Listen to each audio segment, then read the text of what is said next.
Welcome to another edition of the Gruber Morning Show, sponsored by the Gruber Companies. China is becoming a leader in VTOLs. Rivian has a Model 3 competitor. BYD sold 3 million cars in 2023. Amazing. And Nissan GTR 3 Replacement. Is it a car or is it a video game? I'm Pete Gruber. And I'm Mark Schaffner. These and other stories on the Gruber Morning Show. So one of the first things that we wanted to lead with was the connection with China and oil consumption. Yeah, there have been some reports out that China, who's the world's second largest oil consumer, is expecting to see a decline in oil demand starting as soon as next year. And that's despite its strong economy and its desire for wealth.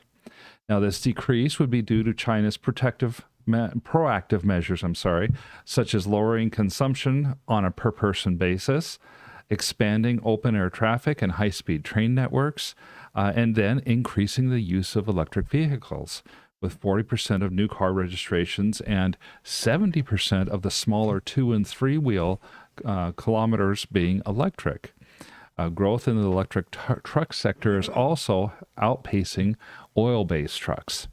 Now, I did some additional research as well, and besides what we came up with our headlines here, and found that this is in general a very true take by our ChatGPT and the AI that we have helping us with these topics. Mm-hmm. Charles Kennedy, who is writing for the oil industry publication oilprice.com, says that 2024 could mark the start of a structural slowdown in Chinese oil demand as electric vehicles reduce demand for fuels.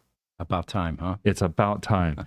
Now, while this article and this author quotes energy industry sources, research firms that are forecasting demand to go up through the end of 2030, they're saying it's not vehicles that are going to drive that demand. It's population growth, heating oil, plastics, stuff like that. And that by 2030 or sooner, Chinese oil demand is expected to peak and start declining. And by 2060, Chinese oil demand will be in a steady decline, and there's no end in sight. Mm-hmm. Who would have thought that China would be a leader in this field, you know? Oh, absolutely. It's kind of crazy to think of, especially because there's so much narrative that is just exactly the opposite. For example, the fossil fuel industry in Germany is saying there's no progress being made. Here in Germany, we're making all kinds of progress, but the rest of the world isn't participating. Or the rest of the world is negating Germany's efforts to try to save energy. And that's not true. Mm-hmm. And these stats in China definitely are supporting the idea that these narratives that are going on in China and Germany are just simply not true. So I love this article because at the end they humorously suggest that BMW could stand now for Beijing Motor Works, highlighting Chinese progress in the electric vehicle adoption. Yes. Looks like Ingemar's joining us from Seattle. Welcome, Ingemar. Good show again. Thank you. Well, thanks for joining us. Thank you. And, you know, any of you that are chiming in, let us know where you're coming in from. Niels is joining us from Denmark. Good morning, Niels. He says that China's GDP is likely shrinking as they are almost certainly falsifying their numbers. I would agree with you on that particular one, Niels. China wants to project that they're growing and they're going to become the largest economy in the world within the next couple of years, but all of the signs point to that's not happening right now. That they're probably in recession right now, and their government just isn't willing to admit it. Right. But even besides that, China has made some pretty remarkable strides in the areas of solar industry, wind power, as well as electrification of vehicles. Right. So those of you that shop at Costco, we've got a picture here that we can pop up, Jesse, and it is the Costco image of Starlink being sold at Costco. Let's see if we've got a little more detail. Don't see that image. Is it not in the folder? Okay. Well, for $4.99, apparently there is a Starlink package that will allow you to adopt the Starlink connection to the internet. You had a little detail on that? Oh, yeah. I thought, wow, that's kind of cool. So I went to the Costco site to see what they had for Starlink. Now, the only thing that they offer online is the Premier installation package, I think is how I would put it.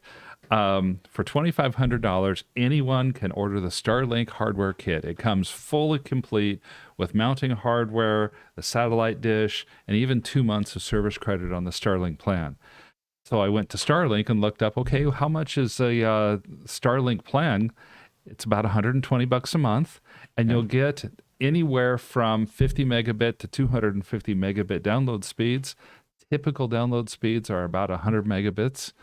And that's good high-speed internet speeds for most people, and it seems to be taking off. Seems to be fairly popular. Mm-hmm. Interesting. Okay, well, leave it to Costco to adopt some of the latest technologies. There we go. On Facebook, Brian Adanje says, "My name is Brian. I'm in from Kenya. Kenya, Welcome." Yeah. And then on YouTube, John Smith says, "Wenatchee, Washington says hello. Love all the information that you guys provide." Thanks for joining us, Oh, John. Wenatchee's a beautiful place. I've been Is there it? You've before. been there? I Yeah. have. It's having grown up in northern Idaho. Wenatchee's not that far away. It's over in eastern Washington. Ah, okay. What makes it so unique? Is it rainforest? No, it's rolling hills and plains, good farmland, but it's considered a northern desert as well. It gets overall very little rainfall, rich soil though, and in general, I think of it as just a really beautiful area. Mm-hmm. Well, again, thank you for joining us. So we've got some other news about the Tesla Model Y becoming, get this now, Sweden's best-selling car despite an ongoing strike. You remember all of this hullabaloo about the, If Metall, union that is very unhappy with Tesla, of course, because they brought in non-union workers and they intend to remain so.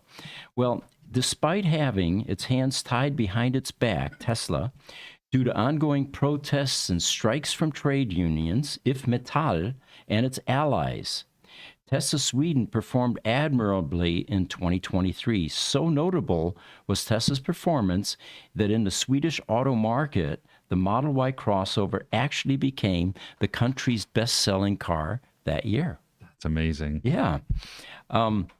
So this is according to data from Sweden-based automotive car.info. Tesla saw a 120% increase in its sales and market share in 2023. And this was particularly impressive since the general auto segment in Sweden experienced a very tough year in 2023. The country saw sales of about 280,000 cars over the year, which was below 2022's sales performance. And then they say, as noted in this report, Tesla's market share in Sweden more than doubled in 2023. And this suggested that the electric vehicle maker took about 11,000 vehicle sales from other brands over the year.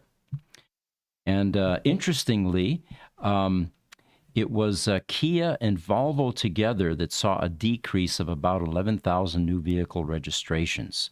Now, the union that is at the forefront of this whole effort is If Metall, and it has initiated a series of strikes against Tesla Sweden. And the union's allies have implemented sympathy strikes targeting the electric car maker. And here's what they're doing. The Teslas are now unable to enter Sweden from the sea due to a blockade in the country's ports. And the company is not able to get registration plates via PostNord, which is their postal service. So these are the sympathy strikes that are now trying to make it very difficult for Tesla. But they do say that Tesla Sweden has responded to these challenges by adopting novel strategies to get around the union's protests.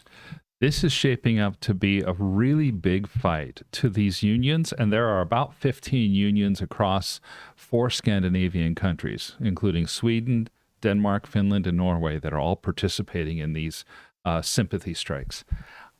These unions are tending to view this, according to articles that I've read, as an existential threat to their existence. Could be. And it could be. And so that's upsetting the entire culture there, because you've got a culture where somewhere between 85 and 95% of all employees work under some sort of a collective bargaining agreement. So the unions are really, really dug in and fighting on this one. Even simple things that we take for granted here in the United States, such as a minimum wage. Here it's legislated. In Sweden, there is no minimum wage. The government depends on the unions to collectively bargain fair wages for their people, and they don't see that there's a need for a quote-unquote minimum wage law. For the government to step in and mandate. Yeah, so the governments in these countries are typically not stepping in and mandating this stuff. Now, Tesla sees this as a small piece of a much bigger fight as well. Tesla's market, their European sales, Sweden is 6% or so. It's fairly insignificant as far as their market share. But Tesla believes that if they bow to the unions here, it could cause a wave of unionization to occur across the company, across the globe. Germany would be first, followed probably shortly thereafter by the United States. So both sides in this conflict are viewing this as a potentially existential threat to the way that they live and the way that they live.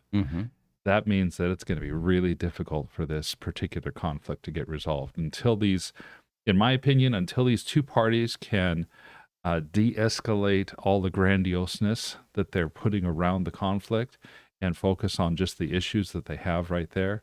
This isn't going to end anytime soon. Right. And I think something that you had mentioned in a podcast a few weeks ago is that the unions, or the way that they're perceived in Sweden, isn't quite like the same perception we have in the U.S., which is very adversarial and very supportive of the companies that they operate within. That's correct. The unions, not only in Denmark, but largely throughout Europe, are viewed more as partners with the corporations that they work with than they are adversaries to those corporations. As another example, unions typically have a membership on the board of directors of the corporations where they're unionized, and that way they have a say in the decision-making process as that process is going through, and they can collaborate with management to try to make sure that what's done is best for both the company and for labor. And that's very different from the highly adversarial relationship that we have here in the United States between unions and large companies. Which we just went through. Yes. All right. Facebook, Brian Andange says, is starting an automobile factory of the future a good idea in Africa, since electric vehicles are not yet on the market? Well, it seems like a good idea, does it not? But Yes. is it what will the demand be like? And I think that's what any manufacturer is going to look at. Where's the ROI? Where's the return on investment? Right. It may be that Africa is not quite ready yet in terms of income levels versus the prices needed to produce the EVs. Hassan Siddiqui on Facebook sends us a heart, so thank you, Sadan. Thank you. John Smith, talking about Wenatchee, Washington, says the Columbia River runs through it. Okay. I think they made a movie by that name. I'm kidding. YouTube, David Sutherland says China is leading the world in their focus on atomic power as well as other areas of electrification, and they are advancing molten salt thorium reactors. Very true. Very true. And then on YouTube, Niels from the Bion Danish Genome Institute says, what do the last 2 months of Swedish sales look like? That's the only time the strike had effect. Did your article focus anything on November and December sales versus overall? I don't have any statistics in this particular article, but that would be worth researching, Nails. Thank you. Yeah, maybe we can get our crack team of backstage people to take a look at that. Aaron or Richard or Cass. YouTube, Luciano Barragan says, HNY 2024, hi from Redondo Beach, California. He's a first-timer watching your live chat. Well, welcome to this weekly podcast that we do, EV-related. And by the way, for those of you not aware, at 11 o'clock, in about 45 minutes, we switch over to a Tesla Roadster podcast, which is Roadster specific. And some of our viewers from the first portion will actually migrate over to this podcast as well. We don't exclude any further EV questions or non-Roadster questions, but that's also an interesting podcast for those of you interested in EV type news. Pete, for Luciano's comment, I believe he was saying Happy New Year. Oh, HNY. Yes, okay. HNY, and Happy New Year as well, Luciano. The acronyms just kill me, guys. Highlander's with us on YouTube. He says, hi from Metro Toledo. There we go. And then Instagram, George's Zarur says, someday I will become one of Gruber Motor Company's employees. What skills do you encourage me to master? Well, the mechanical skills are of some value, but we are far more interested in electronics background, electronics experience, because the majority of what we do is reverse engineering and fixing the electronics in these cars. And of course, the mechanical portions are fairly low tech. We do the brakes, we do the tires, we do the suspension components, and the fixing rattles and plumbing and hoses and things like that. But where it really, where we dive into some more complexity is in the software. So Linux experience is definitely valuable. CAN bus type experience is also valuable, and in electronics. And what you'll find is that the auto manufacturers, EV auto manufacturers, the type of staff they're looking for is going to be mostly mechanical.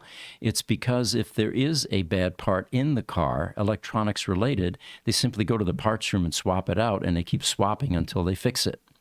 In the independent service world, we don't have the luxury of having large part rooms available full of all the components that are necessary. So in the world that we live in, we actually have to open things up. We have to chip chase. We have to troubleshoot right down to component level. And that, of course, requires someone to be aware of what those components are. How do they interact? What happens to the electrical signals and timing functions, and how do the chips talk to each other? So that would be my recommendation. Anybody that is interested in getting into the EV space, that software and electronics background is going to serve you well. And it's such a new area that anybody who wants to get in there and is willing to put in the time to learn, there aren't even very many good educational opportunities in colleges and stuff yet. The world is wide open for you. YouTube, Martin Fisher. Welcome, Martin. He's from Davos, Switzerland. Thanks for joining us. Thank you. And then on Instagram, Ramo Yunus says hello. Welcome. So we've got another interesting item here. Tesla fan discovers hilarious Cybertruck Easter egg. Apparently, he was digging around in his Cybertruck, and it turns out that they revealed an Easter egg in that vehicle, and it indicates that Tesla does have a pretty good sense of humor.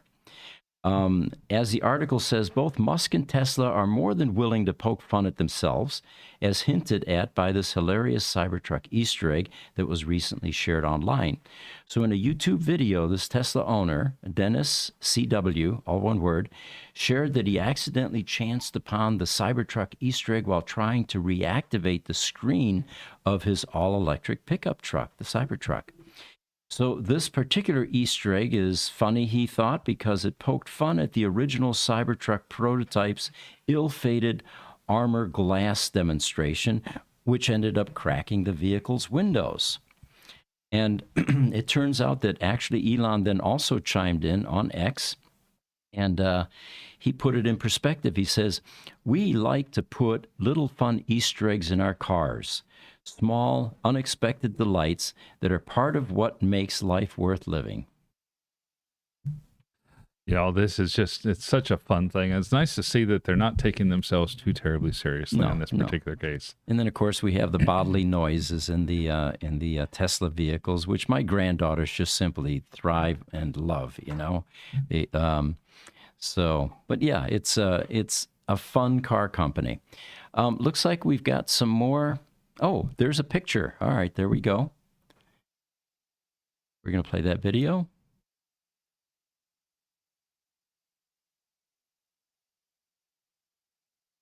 And there it is. There it is.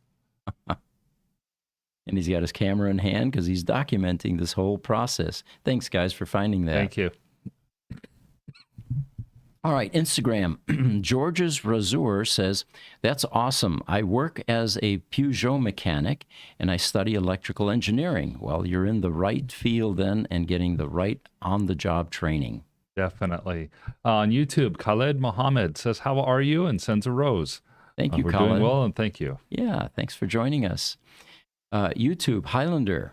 Welcome, Highlander. He says, in the address to help in my young, is that an acronym? Jesus? I think we might have a correction here coming in from him on the spelling of this comment. Let's circle back to it. Okay, yeah, all right. We'll get back to that. YouTube, John Smith. He says, how much should young people focus on skills related to older technology versus thinking about what the future will bring, especially with AI potentially taking over coding? That's quite a question to unpack. That's a isn't loaded it? Yeah. question. He's right. I mean, technology is on an exponential change curve right now. And I guess it would be somewhat difficult to predict what the world's going to be like even in 5 years or 10 years. Right. It really is. You and I both were alive in this knowledge revolution or computer revolution era that started really about the mid 70s to early 1980s. Mm-hmm. And if we go back 20 years, we look at it and we were like, man, the rate of change has gone up exponentially. We don't know how it could be more rapid, only to see in this last 20 years that it's been that much more rapid. And it will be even more rapid in the 20 years to come. Yeah. 30 years ago, going out, getting a job as a computer programmer was considered a gateway to wealth. Mm-hmm. It was a high-skilled position. There weren't a lot of people that did it, and there was a huge demand. Now, AI has effectively taken most of the skill out of that position, and there's still a huge demand for it, but there are all kinds of people that work in computer coding, as it were. And so, as a result, the position's not the high-paying position that it used to be. There are going to be other things that take the place. We just don't know what there are. Yeah. Prompt engineering. Prompt engineering. There you go. Very possible, Jesse, very possible. And to some degree, there is a merging of mechanical skills with electronics and software in the world of robotics. Mm-hmm. Remember, these are machines that have, fluids running through them. They have joints, something similar to a car's, U-joint, for example. And you have to be able to be conversant both in the mechanical side of things and in what's driving it, what's powering it. Well, and I remember growing up, my father, who was a backyard mechanic, there are very few things that he wouldn't do on his vehicle. And he was very unsettled by when cars became the OBD2, the onboard diagnostics, and the computer on the cars. Mm-hmm. And he said, it's so hard to work on these cars anymore because they have these computers that run everything. Yeah. Now, today, that's just, you just shrug your shoulders. It is what it is. Yeah. And yet cars have become computers. While the skill has morphed and changed, but it's still needed. Mm-hmm. You still need people to do a lot of these things.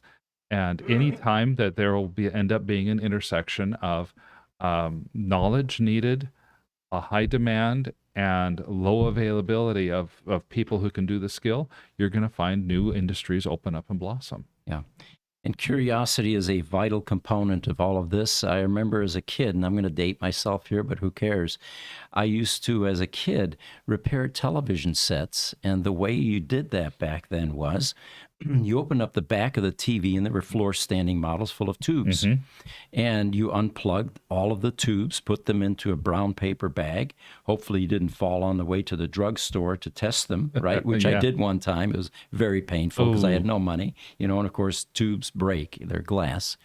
But you checked your tubes and then you found the bad one, and 99% of the time that customer's television began to operate again. And then came transistors. And by the time I got into high school, I was now working for a radio shop part-time, changing transistors instead of tubes. And then I got intensely curious about computers because I saw that was coming. Again, curiosity is the key here, folks. Stay on the forefront of technologies. I went to work for Digital Equipment Corporation and eventually ended up as a mainframe repair engineer, going out and fixing these gigantic rooms of computers, wall-to-wall computers. Sure. And here we are today, artificial intelligence. Oh, the internet was somewhere in between that too. Well, yeah. But you've got artificial intelligence. We've got quantum computing coming up.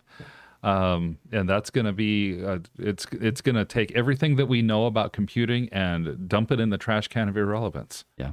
I'm totally convinced. So stay curious is my overall message and advice. YouTube Highlander, he says, in order to train my niece, we're converting an old Kia into electric vehicle. Boy, do we need help from our friends. Video to follow today. Kindness is always free, Highlander. Thank you, Highlander. And yeah, that's quite a project to retrofit a vehicle to be electric. We had a comment above Highlander we were going to get to as well if you wanted to scroll back. This is Rodriguez Manuel Martins on Instagram. He says, compliments of the season, guys. When is the Cybertruck available in Europe? For I have placed an order for the tri-motor version. Yeah, we don't know that. I don't know that. I don't know. The last that I heard, the Cybertruck was still not approved in Europe. I have the feeling it's as much political as anything else, though. Yeah, could be. TikTok, no way we go there, says, what would you invest in today? You know, I asked that very question of one of our customers who is a financial consultant. And I asked him about Lucid. I said, you know, it looks kind of like a penny stock now. And we know that the Saudis aren't going to pull out. Is it time to get into that stock? And he says, you know what, if you're going to invest in anything EV, Tesla is your best bet. And the reason being is Tesla is not a car company. All these other ones are. Rivian, Lucid, BYD. Tesla is much more than that. They're a robotics company. They're a power storage company. Artificial intelligence. AI. I knew that Jesse was going to pipe up with that, which, of course, blends a whole bunch of technologies. And he was very bullish on Tesla. He says, I don't think there's anything else you need to invest in. Sure. I think he makes a great point. Rivian is coming out and looking like a strong competitor in the car space. Yeah. But they are a car company and Tesla is not. Let's see. Khaled Muhammad on Facebook says, you are a very, very creative person. I think he's talking to you, Pete. Well, we both are. I'm impressed with the background Mark has, but thank you for chiming in. We appreciate it. And then Alternative Energy Atia Roa says, Happy New Year on YouTube. It's been a while since we've heard from you. Happy New Year. It's been a while. I was about to say that. John Smith from YouTube is chiming in. He says, project management is also something that will stick around for long term, a very underrated skill, in my opinion.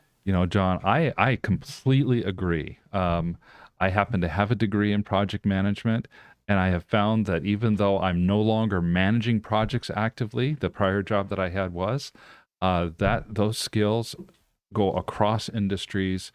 It's a great generalized skill that really saw its beginnings in the 70s and 80s in IT and in construction. And it's something that can be applicable anywhere at any time. One of my instructors, in fact, said life is a project. It has a definite beginning, a definite end, and a set of unique tasks. Very good. Yeah. Hey, guys, real quick, we have about 25 minutes left. We do have a couple of articles in the title we can get to as well. Okay. Niels is chiming in. AI coding may drive a debugger or graphics application where anyone can see the result, but for anything that needs to work, forget it. Humans must always check and then might as well write it. I think Niels is right there.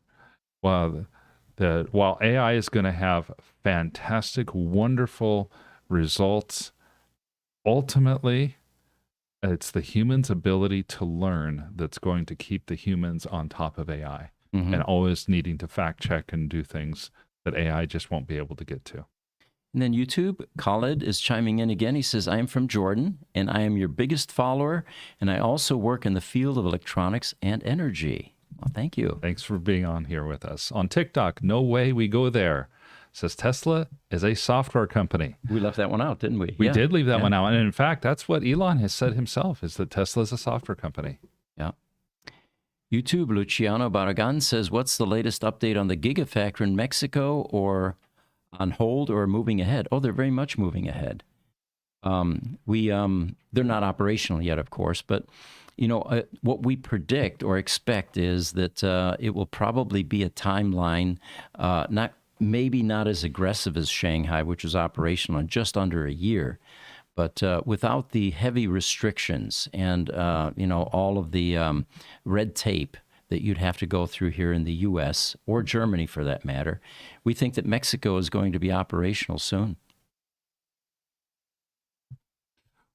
Well, let's go ahead and get to a couple more articles. The comments are really rolling in. So NIO leaps forward with a semi-solid state battery capable of 600 miles. They say that to make its EVs more efficient, the Chinese automaker NIO is set to broaden its use of semi-solid state batteries in its lineup. The expansion is expected to include 11 new models, a substantial increase from its current offering.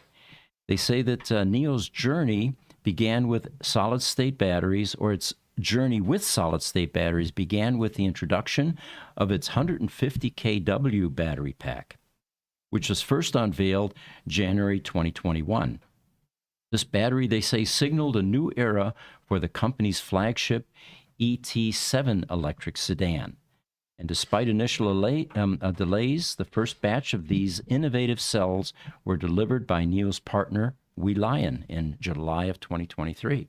Yes, and in fact, on December 18th, Emily Drabelsis from... Oh, I didn't say who she was from. She's one of the reporters that we reference regularly, and she reported that NIO's CEO William Li performed a long-distance test with the ET7 sedan. He drove 650 miles from Shanghai to Xiamen over 14 hours and did not charge at all along the way. So when the car arrived in Xiamen, it was at 3% battery, so it successfully traversed the whole 650 miles. And just as importantly, it did it in less than ideal conditions. The temperature at the time was between 30 and 45 degrees, which tends to degrade EV performance. Full mass production is set to start in the second quarter of 2024. NIO does plan to use them, as we said, in at least a dozen different models, the ET7 plus 11 more. And these packs will not be cheap. The price is reported to be around $42,000 for a single pack. Wow. But because NIO does battery swapping, if you go to their battery as a service subscription, you pay a full, a low monthly charge or whatever their monthly charge is. And then when it's time, you simply swap out to one of their semi-solid state battery packs and you'll never see that $42,000 charge. Interesting. Okay. So here's something that none of us like to see in the auto industry, and it turns out that Toyota, the world's largest automaker by vehicles sold, takes a hit as it recalls over 1 million cars, and a subsidiary reveals fake data stretching back to 1989. Now, there's a picture here, guys. No, I guess I did not put that picture in there. It is a picture of Daihatsu Motors president Soichiro Okudaira and Toyota's executive vice president Hiroki Nakajima as they apologize at a press conference in Tokyo, December 20th, 2023, so just last month, regarding Daihatsu's testing and certification fraud. And of course, in the Japanese culture, the way that you show your displeasure with your own actions is you bow to whoever it is that you have wronged. And there's a picture of them actually bowing and admitting this level of fraud. Now, Toyota did not have a good Wednesday, it says. The car maker first halted all worldwide shipments of Daihatsu, one of its subsidiaries, over an investigation related to safety. And, these aren't the only guys that have attempted to fake data. My question is, guys, it doesn't work. And when it's discovered, it's extremely expensive, not only monetarily because of the fines, but the loss of reputation. How is any of this ever worth it? We've got Dieselgate now. Yeah. And what's the most recent one that just popped up? Goodness. Guys back there? Well, I thought Dieselgate was. No, Dieselgate That is was- not the that most was recent VW. one. Yeah. That was Volkswagen. There are other ones as well. I know this is a lot of bad for Oh, Toyota. I thought you were talking about Cummins. Sorry. Caterpillar or Cummins. Cummins. There you go. Dodge Gotta get Ram those names Cummins. That's right. Yeah. That's what I thought was Dieselgate. Wrong Dieselgate. No, yeah, that's right. The Cummins engine on the Dodge Rams was emissions falsified. Here, Daihatsu has been caught going back as far as 1989, and they've been falsifying safety information and crash data, specifically side crash data. Now, for context, Daihatsu and another Toyota subsidiary, Hino, manufactured 909,000 vehicles under the Toyota name brand this last year in 2023. That's about 9% of Toyota's total sales. And they didn't differentiate which is Daihatsu and which is Hino, but I understand that most of this, or a majority of this, is Daihatsu. Daihatsu manufactures vehicles for other big brands, such as Suzuki, such as Honda. And so now there's suspicion that's been cast across the industry. And it's going to be bad. We're seeing just the beginnings of this. What's amazing, too, is that this has remained undiscovered for over 30 years. How's that possible? Yeah, that's a great question. Well, and one thing I read was that there were 174 different issues found in these safety reports spanning 25 different areas of the vehicles. Amazing. So this is basically the entire safety report for the majority of these vehicles is fraudulent for decades. That's very strange. I don't know how, Mark, from more of a financial and legal perspective, I don't know if you would know this, but does that mean they have to go back on any crash that was, ruled as a safety issue and revisit those, you think? There is that possibility. I think the bigger possibility here is the kind of fines the VW had will be levied against somebody like Daihatsu. It put Daihatsu out of business. Crippling. Yeah, totally crippling. VW was able to absorb over $2 billion in fines just in the United States. This could be even larger than that because of the safety issues that they're having to deal with, as well as the potential for class action lawsuits for anybody who had a crash in a Toyota or a Suzuki or a Honda that can be traced back to Daihatsu manufacturing. Field day for the attorneys. TikTok, no way we go there, he says. How can we invest in charging stations? They seem to be about to explode in growth to support EVs.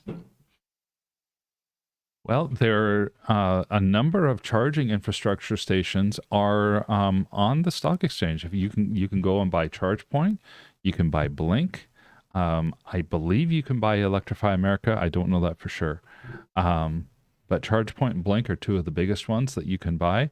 You can, of course, buy Tesla because they are a charging company.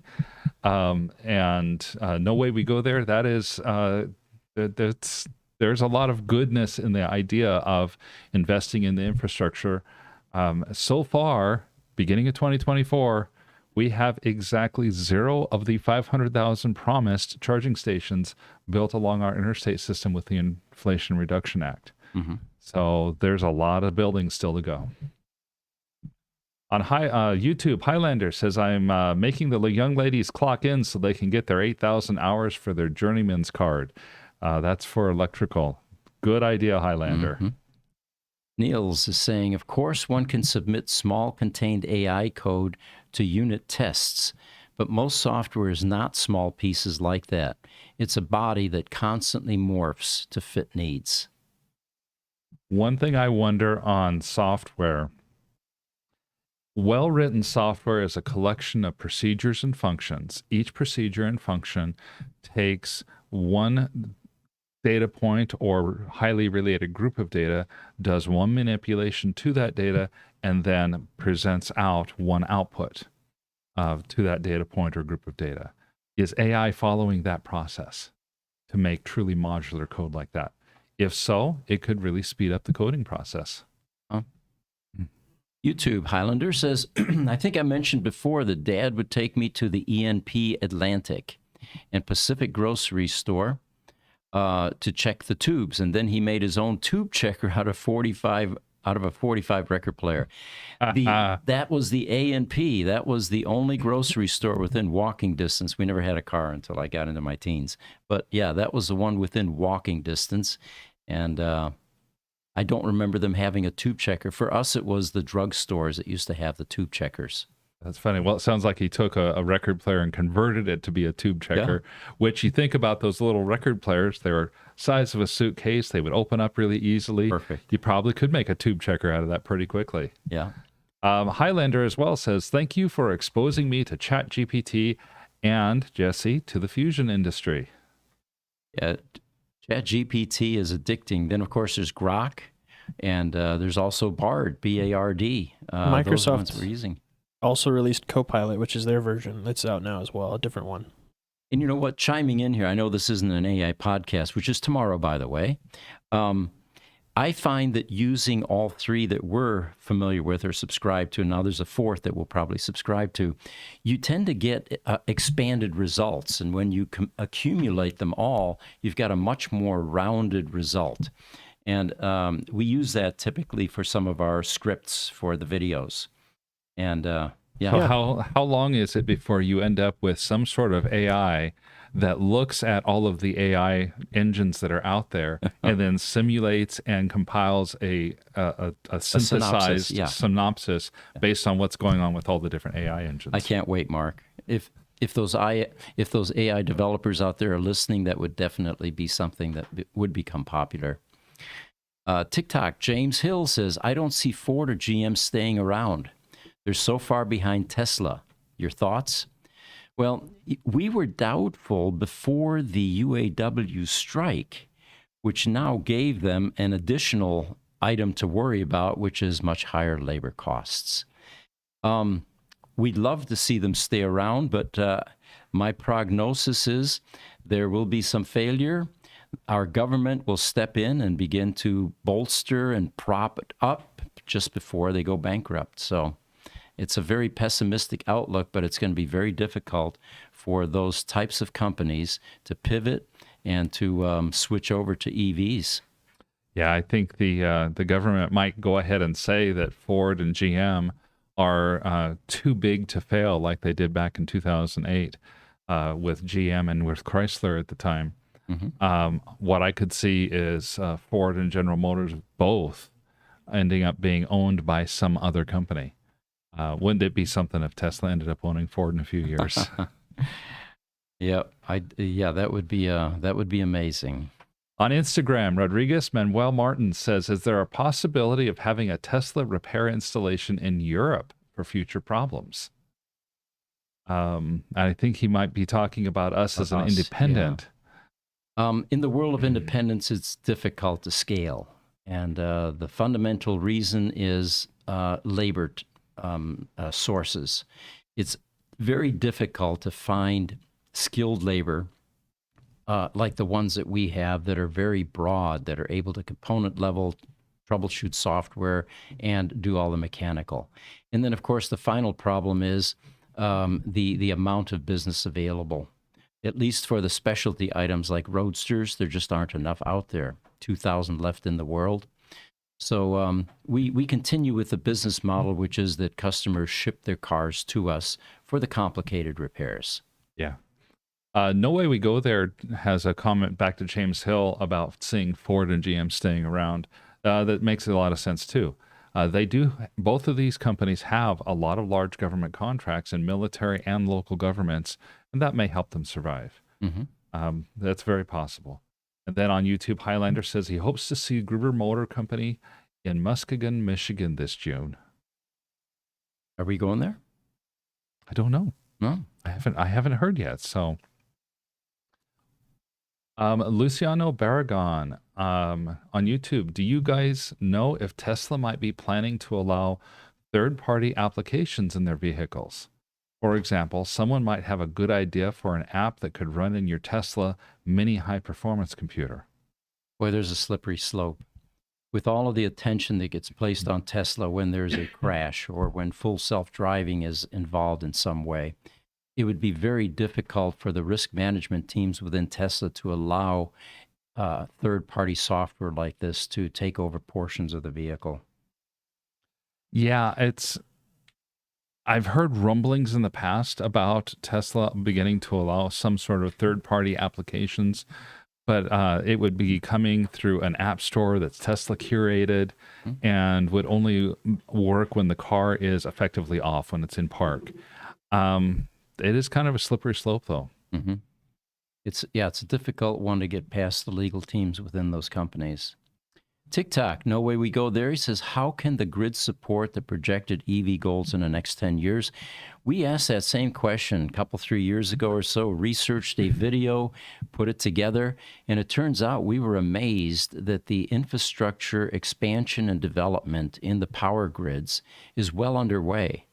And like we've pointed out, there were more problems a few years ago with California, for example, brownouts and rolling blackouts, which seem to have mitigated or have gone away.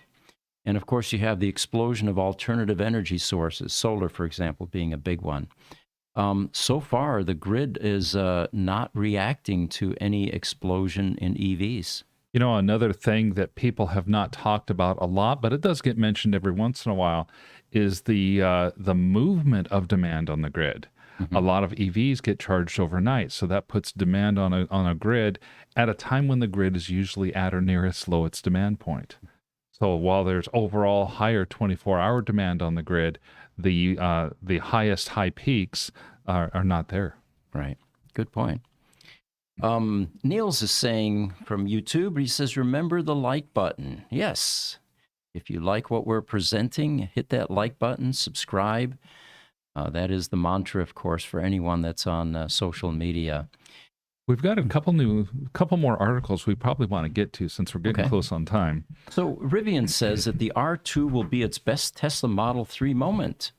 RJ Scaringe, the CEO of Rivian, said that the company's upcoming R2, which is a mid-sized SUV model, will be its Tesla Model 3 moment.